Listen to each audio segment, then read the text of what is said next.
to protect ours.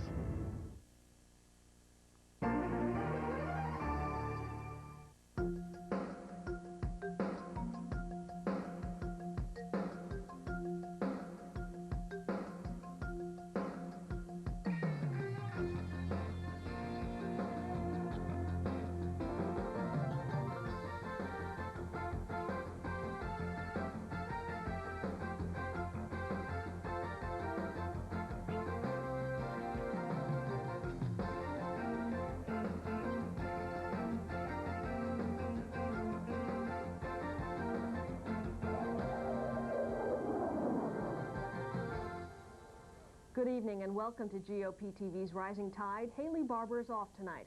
I'm Lori Clowers. And I'm Les Heinz. You know, when Republicans talk about an American renewal, we mean individuals coming together to improve their communities. We don't mean big government programs because they've failed for more than 30 years. Tonight on Rising Tide, we'll show you how community empowerment is providing a whole new approach to the war on poverty. Private-based programs to end welfare dependency and create self-sufficiency are cropping up all over the nation. And congressional Republicans like Missouri's Jim Talent are doing their best to promote the idea. Tonight you'll meet Congressman Talent, and then we'll turn to an issue with a growing urgency, given the threat of terrorism in the world today. It's America's ability to defend itself against nuclear missiles. Former Assistant Secretary of Defense Frank Gaffney will be here live.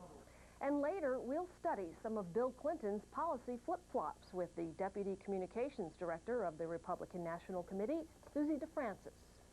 But first, our GOP News update, and we begin on a sad note this evening by extending our condolences to the family of Commerce Secretary Ron Brown.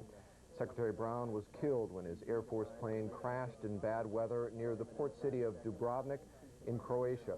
Brown traveled to the former Yugoslavia to promote American business in the war-torn country as it begins to rebuild itself.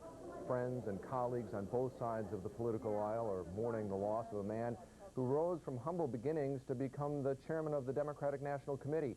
In fact, a lot of the credit for Bill Clinton's election belongs to Ron Brown. His contributions to our strong two-party system will be missed. Ron Brown was 54 years old. Other news now, new government figures confirm what many Americans already know. The nation's economy is teetering on the edge of recession. Despite President Clinton's assertion that the economy is the healthiest it's been in 3 decades, the Commerce Department says it has only gotten worse since Clinton took office. According to the department's latest report, the gross domestic product grew at a yearly rate of only 1.3% from the last quarter of 1994 to the last quarter of 1995. Now, that's a far cry from President Bush's economy that Clinton bashed in 1992. That year, it grew 3.7%, 3 times faster than Clinton's economy in 1995. Well, the Medicare Trust Fund is already in critical condition, but according to a newly released Treasury Department figures, it is now in need of urgent life support. Healthcare expert Debbie Steelman explains. What we now know is that the trust fund started draining last year and is now $3 billion in the hole, and we're not even halfway through 1996 yet. The Medicare Board of Trustees, composed mostly of Clinton appointees, said last year that the Medicare Part A trust fund will go bankrupt by the year 2002 unless immediate action was taken. Republicans passed a plan to save the system from bankruptcy only to have it vetoed by Bill Clinton. Well, this week, as millions of Americans observe the religious holidays of Easter and Passover, Bill Clinton appears to be going forward with his extreme position on abortion. Once again, Clinton is contradicting himself and the views of most Americans. It's all part of our case against Clinton on the issues. For our president and those who advise him. As pro-life leaders converged on the White House for a candlelight vigil this week, they were focusing on the grisly procedure known as partial birth abortions, and Bill Clinton promised veto of a bill that would ban them. Partial birth abortions can be performed in the final month of pregnancy. By refusing to ban them, Clinton is saying he supports abortions for any reason or no reason up to the 9th month of pregnancy, with no limits at all. If President Clinton vetoes this bill, then he and he alone empowers the abortionists to kill babies in this hideous fashion. I cannot envision any step more repugnant than to have our president veto such essential legislation during Holy Week or Easter Week. As governor of Arkansas in 1986, Clinton was quoted as saying he was opposed to abortion and to government funding of abortions. Yet as president, Clinton has supported public funding of abortions and lifted the ban on abortions at U.S. military hospitals. Now he's even refusing to ban partial birth abortions, despite bipartisan majorities in both the House and Senate in favor of the ban. And he will do this because it is being demanded of him by the National Abortion Rights Action League and the other special interest groups which will tolerate no limitations. Pennsylvania's former Democrat Governor Bob Casey says while Clinton claims he wants to make abortion safe, legal, and rare, he's actually helping to make it safe, legal, and everywhere. Well, Republicans have always taken a hard line on crime. Now they're cracking down on Clinton-appointed judges who are soft on criminals. Senate Republicans recently took issue with New York District Court Judge Harold Baer after he suppressed evidence that let a convicted drug dealer go free. This week, Judge Baer reversed his ruling, saying that the suppressed evidence, including 80 pounds of cocaine and heroin seized by police, and a videotaped confession, could be used after all. Republicans are pleased with the new decision, saying that Baer's first ruling protected the rights of criminals rather than the interests of society.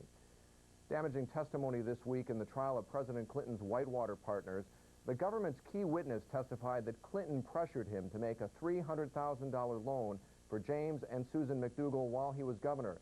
David Hale also said Clinton told the McDougals that he didn't want his name to show up on the loan. Clinton has denied any wrongdoings. The McDougals and Arkansas Governor Jim Guy Tucker are charged with fraud and conspiracy in connection with the failed Whitewater land development. Well, there are signs that many Americans want to know more about the true integrity of Bill and Hillary Clinton. The nonfiction book at the top of the New York Times bestseller list this week was Bloodsport, about the Clintons' role in the Whitewater land deal, and topping the fiction list, Its Primary Colors, a book that paints an unflattering picture of a certain Southern governor and his wife on their way to the White House. As Republicans look to recapture the White House with the eventual nomination of a straight-talking Kansan with a record of valiant service to his country, we are reminded of the presidential nomination of another Kansas war hero. You have summoned me on behalf. The bill seeks to revitalize urban areas by creating jobs, improving education, encouraging investment in low-income communities, and removing obstacles for faith-based and neighborhood programs that are reaching out to the poor. They're programs that are already having an impact on people who need help the most.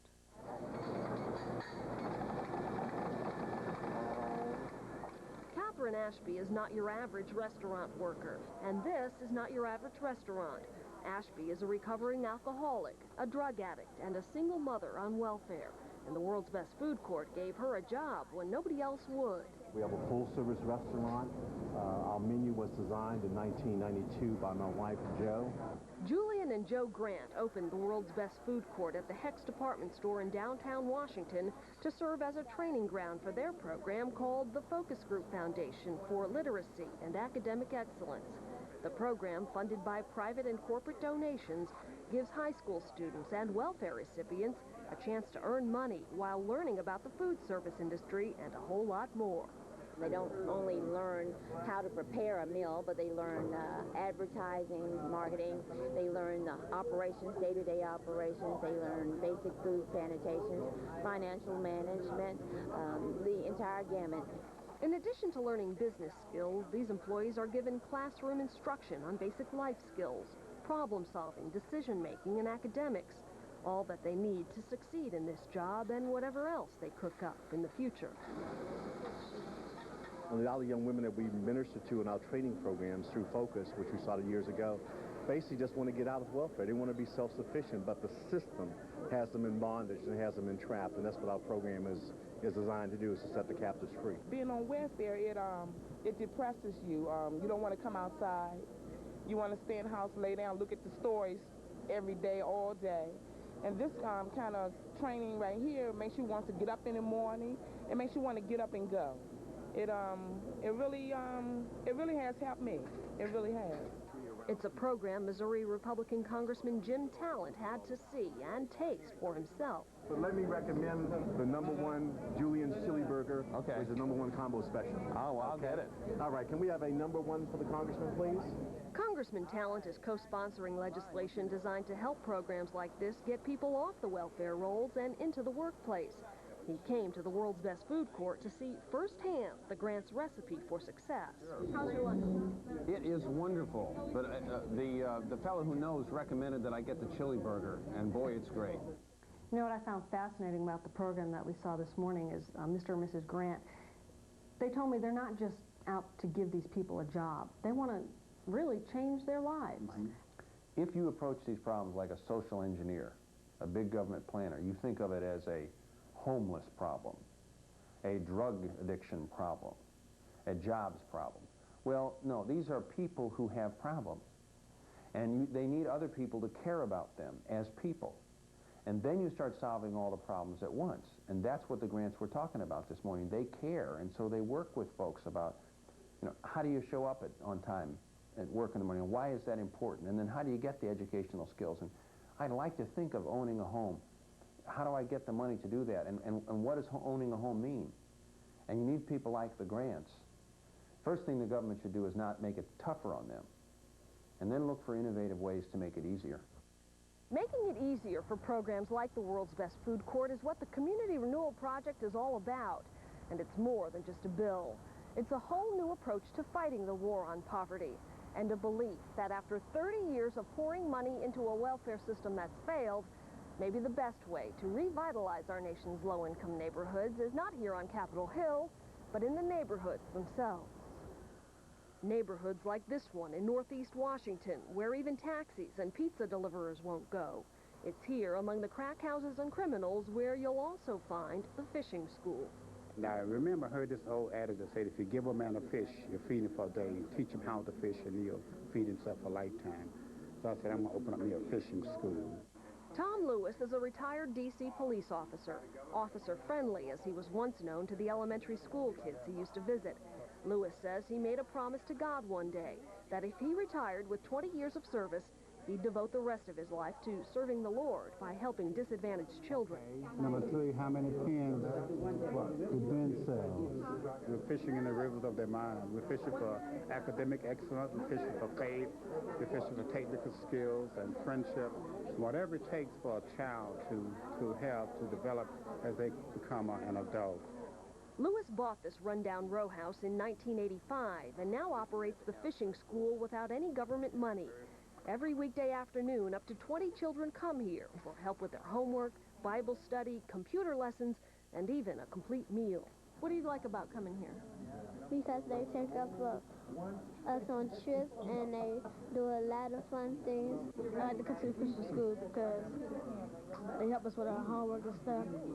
They get good grades. But for Lewis, fulfilling his promise to God was no easy task, thanks to government red tape. Oh my goodness, you wouldn't believe. I mean, when I first tried to get this place going, they took me through so much. I mean, and I respect laws, and I know you have to have laws and regulations, but it seemed that they were just leaning. Just seemed that they just didn't. I don't say they didn't want me to have it. They just didn't seem to have that caring spirit. All across America, there are thousands and thousands of these groups, people who care about their neighbors. Not the way, when the liberals say care, what they mean is, well, let's raise taxes and put more government money in. That's even caring less. That's impersonal. That's bureaucratic compassion. That's not compassion at all. We're talking about practical, people-to-people compassion that's always made America great, and that's what these groups are exhibiting. How can we then empower these neighborhood groups and the private sector to do a better job and to continue what they're doing? First of all, stop taxing capital investment. These, again, it's people in the neighborhoods say, we've got to get investment in these neighborhoods, so let's get private sector jobs in. Let's lift the capital gains tax. Lift the government regulations that are so demoralizing, whether local or federal, whether it's the brownfields problem. You know, we declared hundreds of acres in cities environmental hazards. Well, they are, but nobody has the money to clean them up, so we get neither jobs nor the environmental cleanup. Local regulations that that hit hard faith-based groups that say you've got to have a PhD working for you if you're going to deal with drug addicts. Well, often the best counselors are reformed drug addicts, and they don't have PhDs. It's basically, again, getting on the side of the people who are already renewing America instead of getting on their backs, and that's what the liberals have been doing for a generation. We feel that this legislation, the Community Renewal Project, is essential to the growth of what we're trying to do because it's going to allow the government to get out of the way. For Julian Grant, that means making it easier for his program to expand to other cities, to give more welfare recipients like Catherine Ashby a taste of something they haven't had for a while. Stability, a reason to get up in the morning, for my children to be proud of me, and I'm proud of myself. Yeah. The two key myths that I think have gotten us in problems in the last generation are that the huge welfare state helps the poor. Well, we know it really doesn't now. We know it's hurt the poor very, very badly. The second myth is that the only way to help the poor is the huge federal welfare state. And what these people like the Grants are proving, no. You can have a national attack on the poor in the form of thousands of local groups helping their neighbors. That's what we're realizing here, and it can, and I think it will change the face of America. Congressman Talent and J.C. Watts plan to introduce the Community Renewal Project after the Easter recess. They're hoping for bipartisan support for the legislation and a vote on the House floor this summer. Well, up next on Rising Tide, protecting America against the nuclear nightmare. Mr. President, we have a national emergency. We've detected a ballistic missile launched at the U.S. from the Middle East. This is only a TV commercial dramatization. But how would the U.S. handle the real thing? Find out next.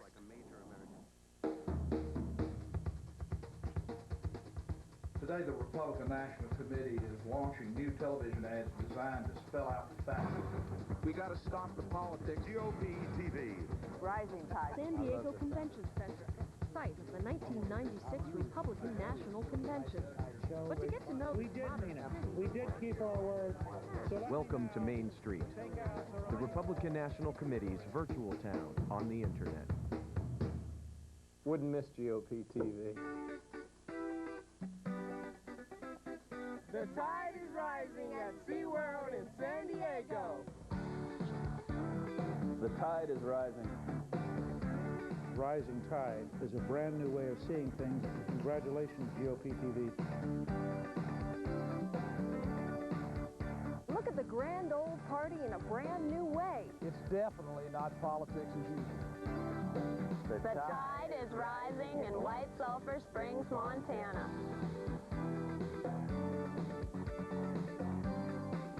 The tide is rising in Jackson, Mississippi. GOBtv works for me in Norristown, PA. The tide is rising in Tulsa, Oklahoma.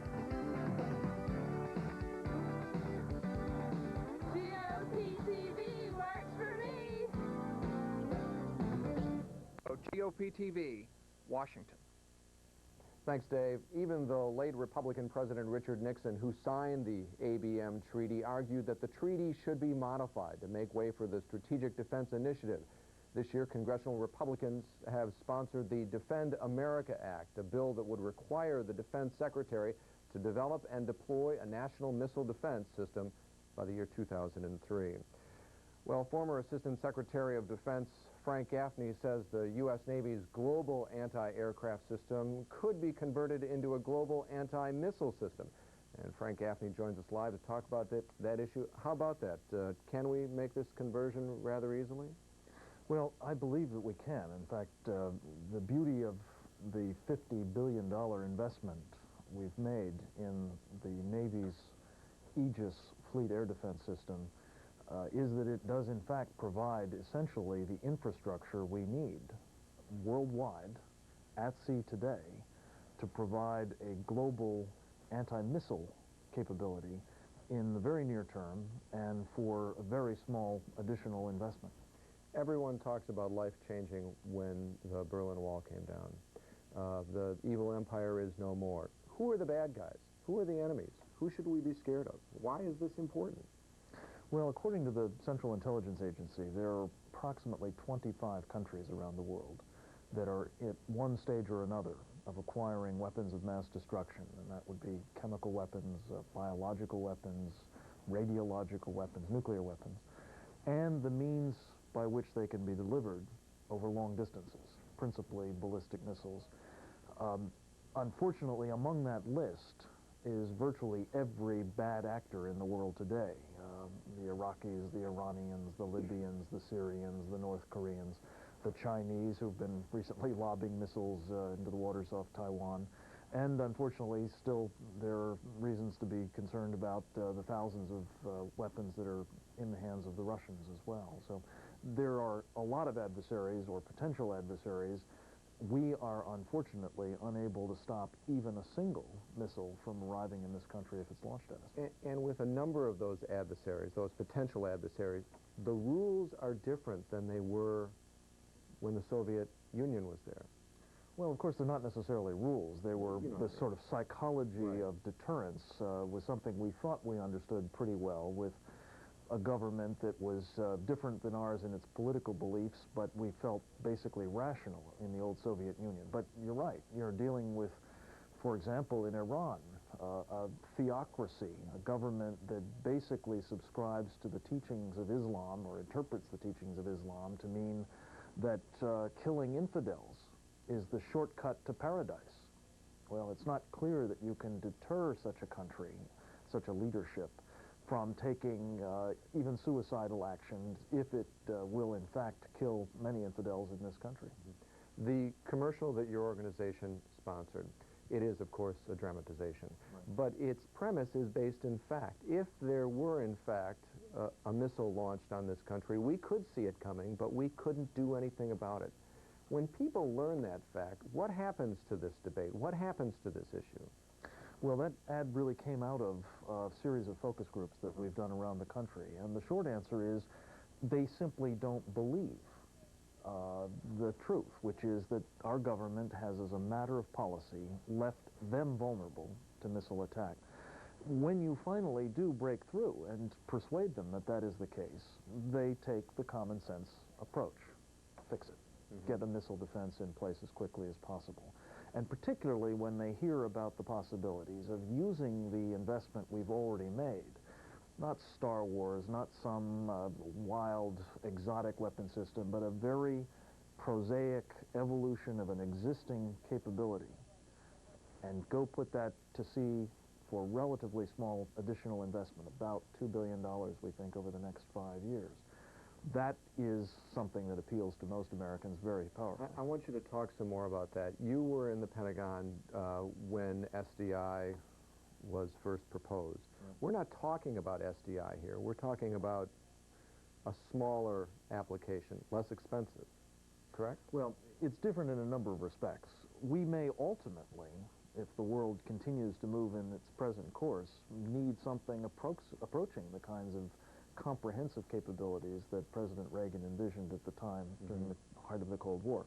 Today, with our principal near-term threats coming from countries that will probably have relatively small numbers of ballistic missiles, we can do with a much smaller defense, a less robust defense. But whether you need the full-up system or whether you can live with a small-scale system, it's generally believed, I think, that the smart way to go to get started is through this sort of Navy sea-based capability. Republicans believe that Americans will be safer with this type of system. They put it in the the original defense authorization bill, and Bill Clinton vetoed it. He said that it would interfere with the ABM treaty. He said that it was unneeded, and for all practical purposes, he said this is an acceptable risk. Is he wrong? Well, he's saying, based upon, I believe, highly politicized intelligence estimates, that there won't be a threat for another 15 years. When you have China threatening Los Angeles this year, that's a stretch. We need a missile defense as quickly as possible. He's more, I regret to say, interested in defending the treaty than he is in defending the American people. And I'm delighted that Republicans, in particular Bob Dole and his House counterparts, have announced that their intent this year on moving the agenda forward, getting a bill passed through the Congress and once again to the President for his signature that will get us underway on deploying missile defense. And the man that negotiated this treaty, Richard Nixon, even wanted to modify the treaty. President Nixon, late in his life, recognized that the treaty had outlived its usefulness in its original form and felt very strongly that we needed missile defenses. And as have a number of others, Henry Kissinger, Gene Kirkpatrick, Bill Bennett. I mean, there's a very strong, I believe, broad-based recognition that the time has come to defend the American people, not necessarily because we're not going to try to defend ourselves through the traditional means as well, through deterrence and through arms control if that's appropriate, but because there are people we may not be able to deter in the future. There are people who will not be trustworthy partners in arms control. We need an insurance policy, just as Ronald Reagan said back in 1983. Take a sidestep for me and grade Bill Clinton as Commander-in-Chief. What do you think? Well, I think that this president has presided over a wrecking operation on our national security, and it extends beyond just the Pentagon and the defense budget, but it's most evident there. We have a hollow military that is emerging once again. We're going to be, I'm afraid, forced to spend billions of dollars trying to recover from the unnecessary reductions in capabilities and in investment that have been made, particularly over the past 4 years. The missile defense problem is, I believe, the tip of the iceberg. It is arguably the most egregious national security problem we face because it's the one we haven't done anything to fix.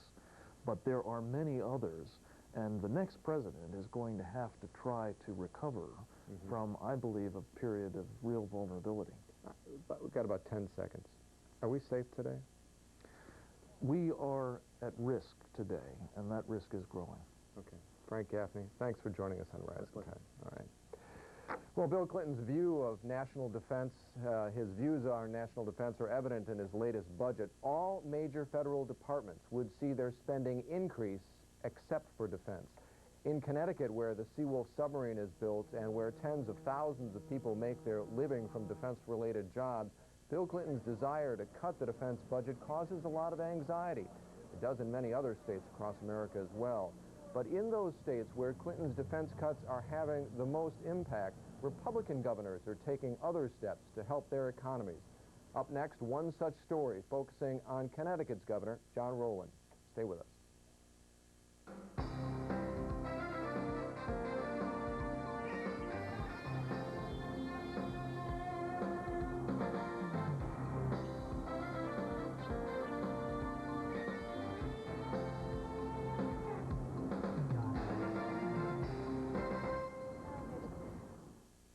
You need to watch the Unconventional Convention on GOBtv. GOBTV's 1996 convention coverage. Standing outside the San Diego Convention Center, site of the 1996 Republican National Convention. One of the most exciting presidential conventions in history.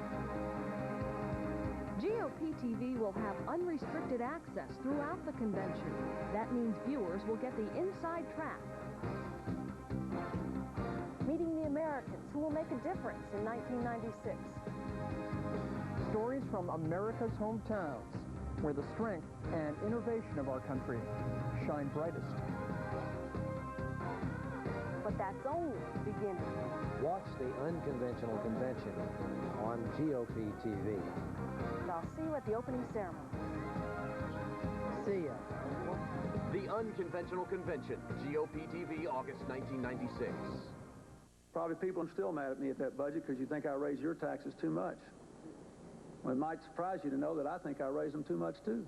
Republicans agree. That's why we intend to keep our word and give middle-class families a real tax cut.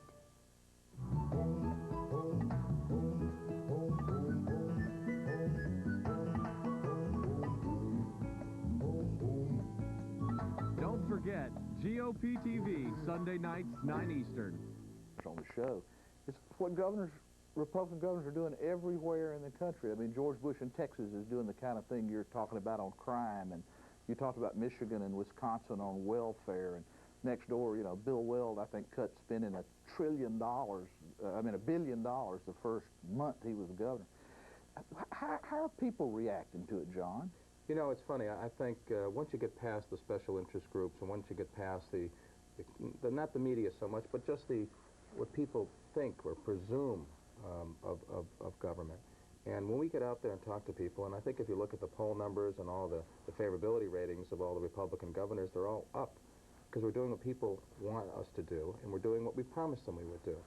So I think it's an exciting time, and exciting time to be a governor. And I served in the Congress for 6 years, and so for me to make the transition back to the state and actually see things happening overnight and changes taking place and not having to put up with some of the things that have gone on in the White House. So it's really a refreshing, exciting time, and the best thing is after this first year, people want more. We reformed the workers' comp system. We're making changes in unemployment comp. And so I guess my message to people around the country is that in so-called liberal to moderate states, the people of those communities and the people in those cities and the people in these states do want reforms, they do want changes, they do want less government. So it's not just one isolated incident taking place in one state or in D.C. It's taking place, I think, everywhere. Yeah, and governors are in the vanguard of it because we're leading the charge. You are. You've got the power to get things done without this Washington, Disneyland on the Potomac. And you know what? We're a little bit closer to the people, so we get immediate feedback and immediate reaction, and that gives us the political courage to make the tough decisions. John Rowland was one of 12 newly elected Republican governors in 1994. In all, 31 of the 50 states are now governed by Republicans. Just ahead on Rising Tide, more on Bill Clinton's policy flip-flops. Lori and I will be right back.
GOBtv. It's definitely not politics as usual. The tide is really rising in Rhode Island. The tide is rising.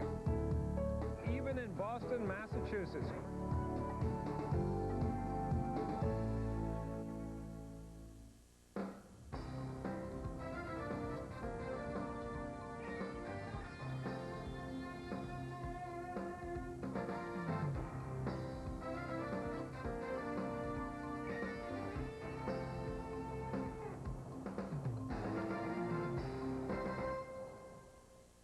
He came into office promising to cut taxes, balance the budget, and end welfare as we know it. But the recent comment of a top Clinton aide, George Stephanopoulos, on CNN's Larry King Live is more than a bit revealing. He's kept the promises he meant to keep. Kept the promises he meant to keep. Susie DeFrancis is the Deputy Communications Director here at the Republican National Committee, and she joins us live now to talk about this.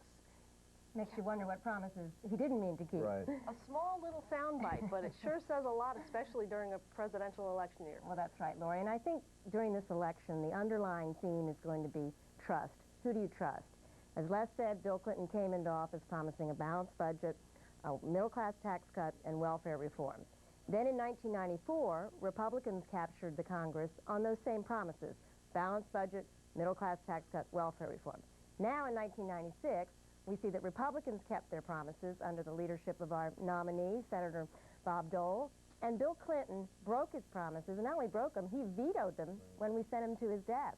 So I think that it sort of boils down to two bumper stickers, which would be Republicans, promises made, promises kept.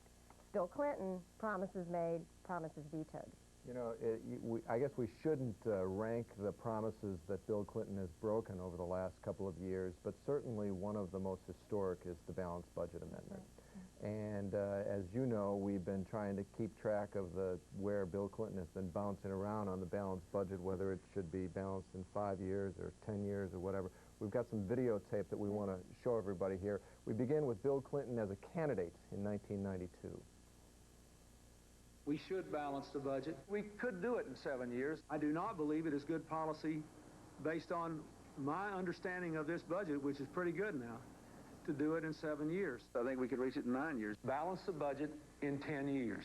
I think we could reach it in 8 years. I have proposed a balanced budget that balances the budget in 9 years. The 7-year period is an arbitrary period, so we're between 7 and 9 now. We could do it in 7. Our budget has moved forward from 10 to 9 years. Just a figure picked out of the air.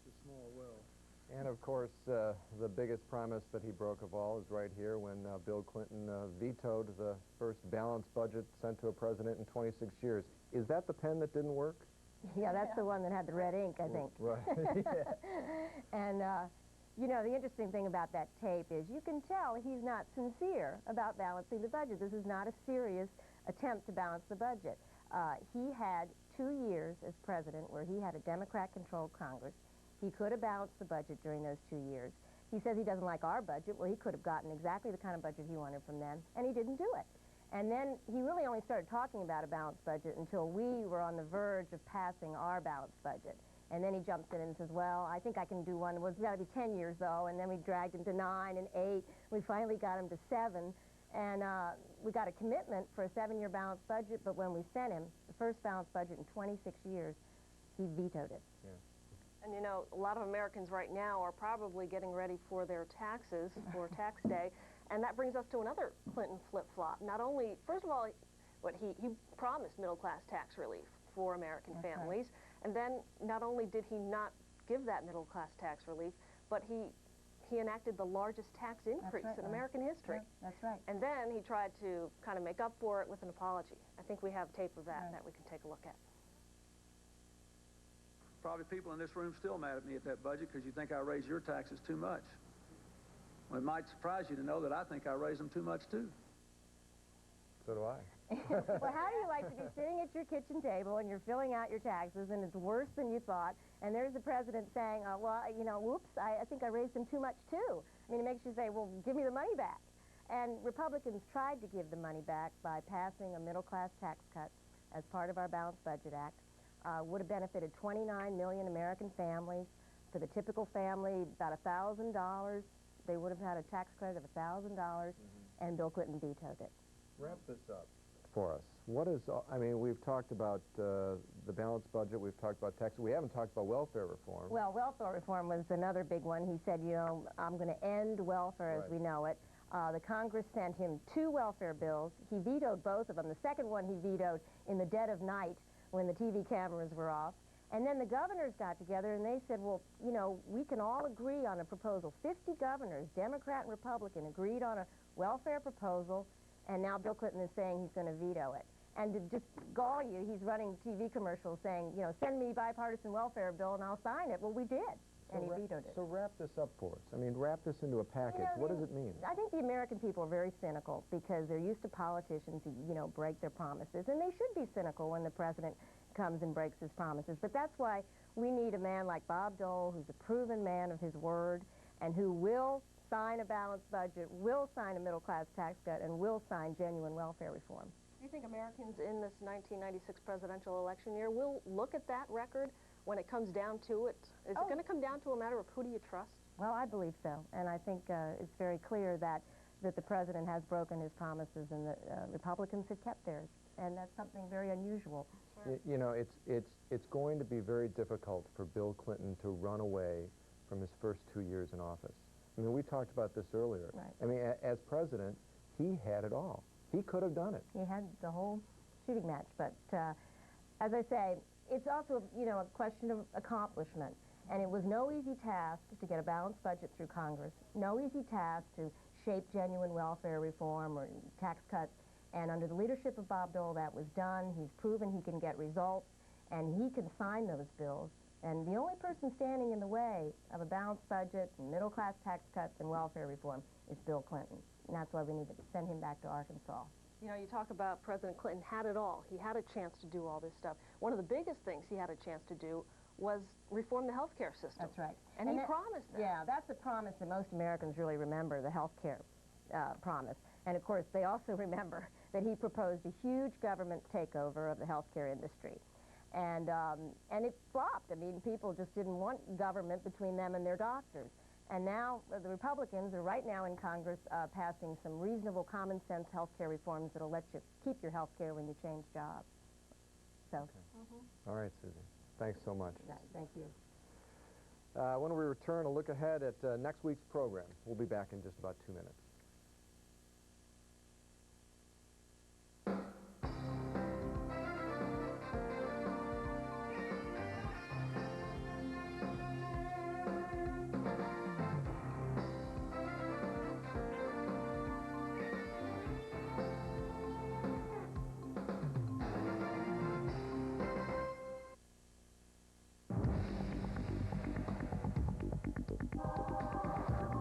GOBtv is Rising Tide and a whole lot more.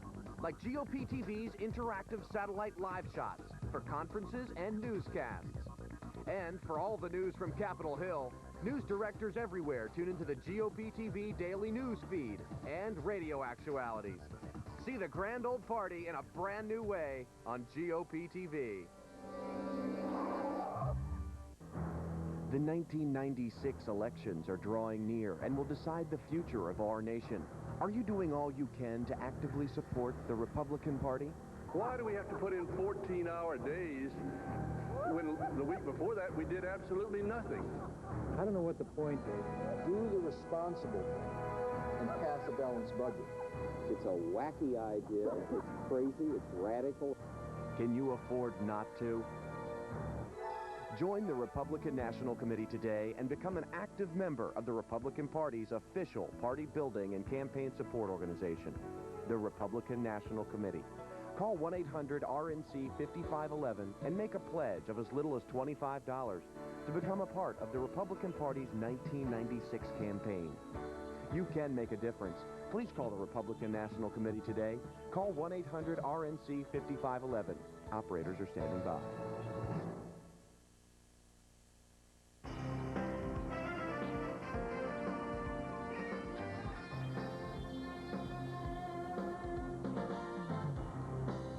Got your sword. Put your nerves in your hip pocket and let's do this thing right. Don't want word back from Chicago that we messed up on our end.